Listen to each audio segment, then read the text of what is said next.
Assalamualaikum warahmatullahi wabarakatuh. Hamidan lillah wa musalliyan wa musalliman ala Rasulillah Sayyidina Muhammad ibn Abdillah wa ala alihi wa sahbihi wa man walah. Amma ba'du. Para pemirsa, para pengikut dan para pecinta channel YouTube MZT Malang Raya. Alhamdulillah kita bisa melanjutkan kajian kita. Pada sesi kali ini kita melanjutkan mengulas dan mengupas sekaligus juga membaca biografi singkat para ulama-ulama yang beliau menjadi rantai utama di dalam meriwayatkan mazhab al-Imam Syafi'i. Di antaranya pada kesempatan kali ini kita akan membahas sekelumit tentang siapakah sosok ulama yang dikenal dengan sebutan Al-Imam Ibnu Rif'ah.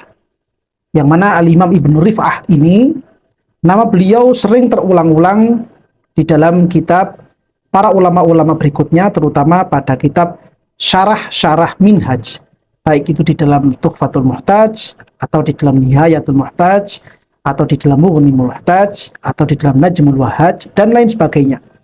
Nama Al-Imam Ibnu Rif'ah sering muncul di situ, sehingga beliau merupakan salah satu ulama yang rumusan-rumusan hukumnya merupakan rumusan hukum yang patut untuk dipertimbangkan, karena memang beliau adalah sosok ulama besar di masa itu. Bahkan beliau mendapatkan julukan Syafi'i zamanihi, Imam Syafi'i di zamannya. Siapakah kira-kira sosok ulama yang dikenal dengan sebutan Al-Imam Ibnu Rif'ah?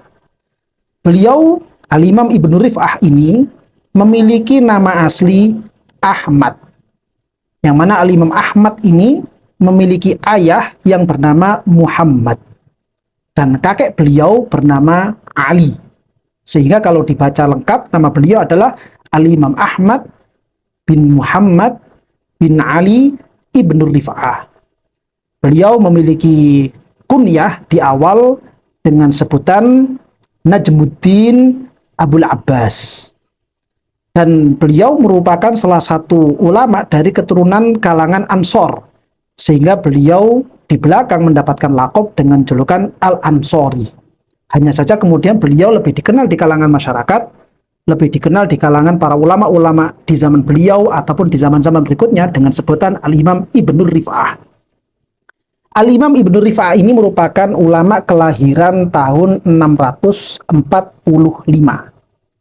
dan beliau dilahirkan di negara Mesir di tahun 645 tersebut, yaitu berarti pada abad ke-7 Hijriah.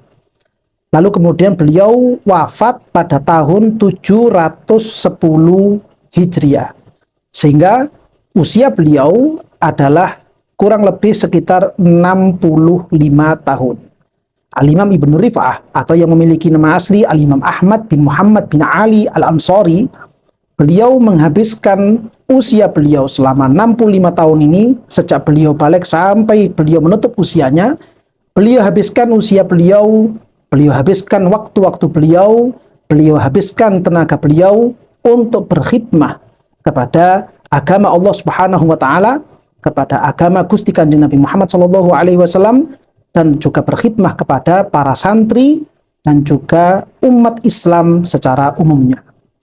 Beliau ketika di masa-masa muda berguru kepada dua ulama besar yang hidup satu daerah dengan beliau, yaitu dua ulama yang menjadi guru utama beliau di awal-awal ketika beliau masa muda, yaitu kepada Al-Imam Sadid At-Tizmanti dan juga kepada salah satu rekannya Imam Sadid ini yang bernama Al-Imam Zuhair At-Tizmanti. Dari kedua ulama inilah beliau pertama kali mempelajari dan mengenal tentang fikih madhab Al-Imam Syafi'i. Dari kedua guru ini beliau kemudian mendalami seperti apa fikih madhab Imam Syafi'i dengan menghafalkan matan-matan yang waktu itu berkembang. Terutama beliau Al-Imam Ibnu Rif'ah di masa mudanya ini beliau menghafalkan kitab Al-Wasit, yang mana kitab Al-Wasit itu merupakan kitab fikih yang ditulis oleh Al-Imam Al-Ghazali. Kalau kita bisa melihat di kitab-kitab Al-Wasit yang sekarang beredar di Indonesia, rata-rata kitab Al-Wasit tulisan Imam Ghazali ini dicetak menjadi 4 jilid. Dan 4 jilid kitab itu dihafal semuanya oleh Al-Imam Ibnu Rif'ah. Dan ini merupakan sebuah semangat yang sangat besar sekali dan terbukti dari ulama-ulama terdahulu yang penting untuk kita contoh dan kita tiru di dalam mengarungi dan mempelajari ilmu-ilmu Allah Subhanahu wa taala, syariatnya Rasulullah Shallallahu alaihi wasallam.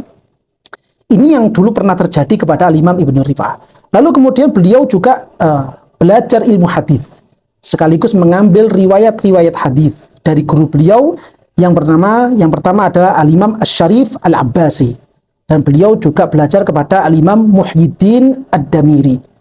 Al-Imam Muhyiddin Ad-Damiri ini maksudnya adalah bukan Al-Imam Kamaluddin Ad-Damiri penulisnya kitab Najmul Wahaj, tapi ulama sebelum beliau di beberapa abad sebelumnya yang beliau bernama atau dikenal dengan sebutan Al-Imam Muhyiddin Ad-Damiri. Adapun penulis kitab Najmul Wahaj, syarahnya Minhaj, yaitu sosok ulama yang namanya adalah Kamaluddin Ad-Damiri. Beliau hidup di masa-masa atau beberapa abad berikutnya. Ini merupakan dua guru utama beliau di dalam ilmu hadis. Beliau Al-Imam Ibnu Rifa'ah banyak mendapatkan riwayat-riwayat hadis dari guru beliau yang pertama tadi itu bernama Asy-Syarif Al-Abbasi, dan yang kedua dari Al-Imam Muhyiddin Ad-Damiri. Dari apa yang beliau dapatkan dari guru-guru beliau yang seperti ini, baik dalam ilmu hadis maupun dalam ilmu fikih, beliau kemudian di masa-masa berikutnya lebih condong, lebih senang di dalam mengarungi ilmu fikih. Sehingga kemudian para ulama-ulama yang ada di sekeliling beliau di masa itu, ataupun beberapa ulama di masa-masa berikutnya, memberikan lakop kepada beliau dengan julukan Al-Faqih. Karena beliau lebih sering menggeluti di dalam ilmu fikih, dan seakan-akan lisan beliau, pola pikir beliau, keseharian beliau, tindak tanduk beliau selalu menggambarkan, selalu mencerminkan seperti apa tuntutan-tuntutan di dalam ilmu fikih. Selalu dari situlah kemudian beliau dipanggil dengan sebutan Al-Faqih. Dan beliau sendiri, Al-Imam Ibnu Rifa'ah ini sendiri, di dalam memanggil kawannya, di dalam memanggil teman-temannya, beliau tidak mau memanggil dengan julukan prestasi dari temannya. Beliau kalau memanggil temannya ya Abdullah, ya Amatullah, misalkan seperti itu. Kecuali kepada beberapa orang-orang tertentu, beliau baru memanggil beliau dengan sebutan ya Imam atau ya Faqihuddin, dan itu hanya terjadi kepada beberapa orang saja. Ini beliau lakukan karena beliau takut kepada Allah Subhanahu wa taala, khawatir ketika beliau memanggil orang lain lalu kemudian panggilan ini karena kurang tepat sehingga itu kemudian menjadi rujukan dari umat Islam secara umumnya. Sehingga beliau tidak berani memanggil sosok-sosok tertentu dengan julukan-julukan beliaunya. Lebih baik memanggil dengan ya Muhammad atau ya Abdullah, ya Amatullah, hanya sebatas itu saja. Ini merupakan gambaran betapa beliau menjaga rasa takwanya kepada Allah Subhanahu wa taala demi untuk menyelamatkan umat Gusti Kanjeng Nabi Muhammad sallallahu alaihi wasallam. Beliau Al-Imam Ibnu Rifa'ah dikenal sebagai sosok ulama yang sangat penyayang kepada santri-santrinya. Ketika beliau memiliki banyak santri, beliau seakan-akan tidak memiliki jarak dengan santri-santri beliau sendiri. Beliau sering bercanda dengan santri-santrinya, tentunya percandaan-candaan yang tidak sampai melewati batas, dengan tetap menjaga kesopanan-kesopanannya. Sehingga beliau dikenal sebagai sosok guru yang sangat dekat sekali dengan para santri-santrinya. Ini merupakan salah satu akhlak dan adab yang pernah dicerminkan oleh beliau Al-Imam Ibnu Rifa'ah. Hingga kemudian beliau di masa-masa berikutnya mendapatkan beberapa pangkat, beberapa jabatan di kota Mesir, di negara Mesir, untuk menjadi muftinya. Bahkan beliau di akhir-akhir itu dipaksa untuk menjadi qadil qudho, qadinya para qadi. Setelah awal mulanya beliau diminta namun beliau enggan, diminta lagi namun beliau enggan, hingga kemudian setelah dipaksa beberapa kali beliau mau menerima untuk menjadi qadil qudho.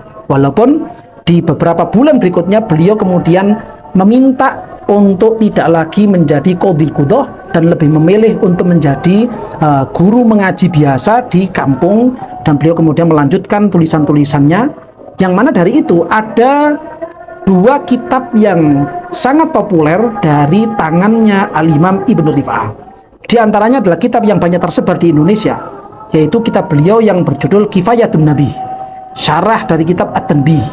Begitu juga dengan syarah beliau terhadap kitab Al-Wasit, namun yang tercetak hanya dari bab sholat jamaah sampai bab baik saja. Adapun sebelum sholat jamaah dan juga setelahnya sholat jamaah tidak tercetak karena hilang nuskho atau makhtutot dari tangan beliaunya. Nah, ini sekelumit kisah yang bisa menjadi contoh untuk kita semuanya, supaya kita para pemuda ini bisa membangkitkan semangat, bisa membangkitkan rasa tekun dan rajin di dalam mengarungi dan mendalami agama Allah Subhanahu wa taala dan juga agama Gusti Kanjeng Nabi Muhammad sallallahu alaihi wasallam. Tentunya kita belajar kepada para guru-guru yang memiliki sanad bersambung kepada guru-gurunya, sampai kepada Gusti Kanjeng Nabi Muhammad sallallahu alaihi wasallam. Sehingga semangat yang kita miliki di dalam mengarungi ilmu tidak sampai tersasar, tidak sampai tidak tepat, namun itu sesuai dengan apa yang telah dicontohkan dan digariskan oleh kekasih kita Gusti Kanjeng Nabi Muhammad sallallahu alaihi wasallam. Mudah-mudahan sekelumit sejarah hidup, biografi hidup dari Al-Imam Ibnu Rif'ah ini bisa mendatangkan keberkahan di dalam hidup kita dan menggugah semangat kita, sehingga kita semuanya bisa menjadi orang-orang yang dicintai oleh Allah Subhanahu wa taala dan juga mendapatkan nadrah dari Gusti Kanjeng Nabi Muhammad sallallahu alaihi wasallam. Amin ya rabbal alamin.